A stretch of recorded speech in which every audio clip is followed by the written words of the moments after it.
Dobrý večer. Živím sa zbieraním príbehov obetí totalitných režimov a jeden príbeh vám dnes chcem povedať.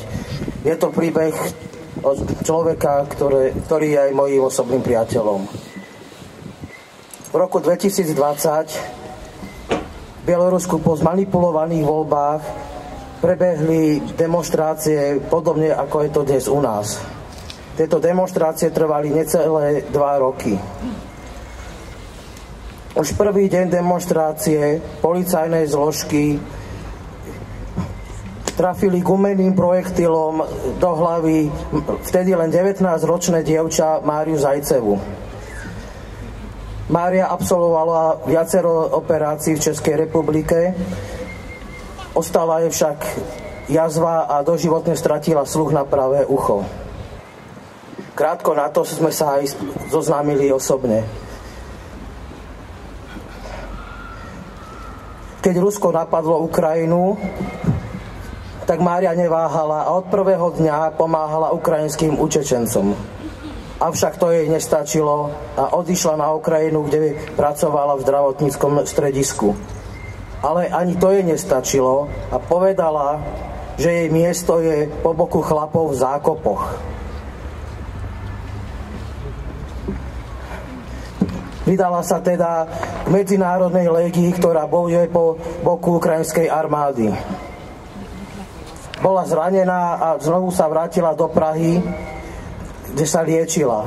Mohla tam už ostať, ale ona túžila sa raz jedného dňa vrátiť do slobodnej krajiny a vrátila sa opäť do zákopov nedaleko Pokrovska.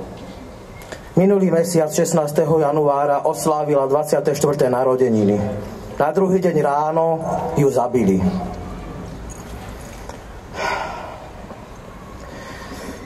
Kým toto mladé dievča v mraze a v špíne bojovalo a umieralo, tak páni Fico, Danko a Gašpar sa boli v Moskve pokloniť jej vrahom a poďakovať sa za dobre odvedenú prácu.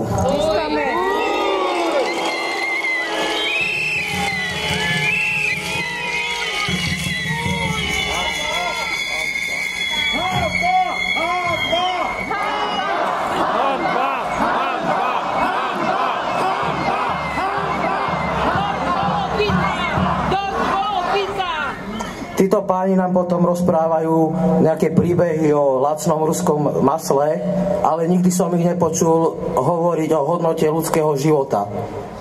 Pretože pre nich má možno väčšiu hodnotu ako oranžové sklíčko zo semafóru.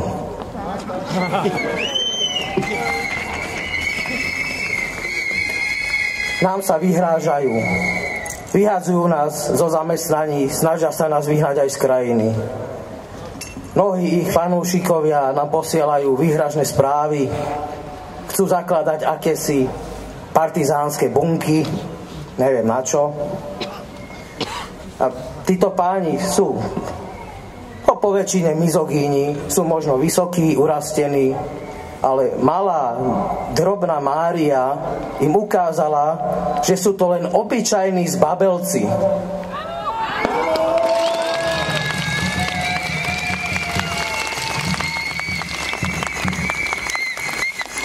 Ukázala, čo je to skutočné vlastenectvo. Kým títo páni našu krajinu predali Vladimirovi Putinovi.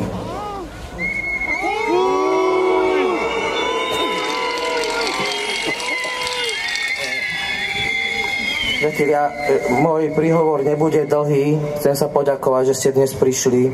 A na záver, ak vás môžem požiadať, keď prídete domov, zapálte sviečku nielen za Máriu, ale za každú mladú ženu, ktorá položila svoj život v boji za slobodu, nielen za svoju, ale hlavne za slobodu svojich priateľov a aj nás. Ďakujem.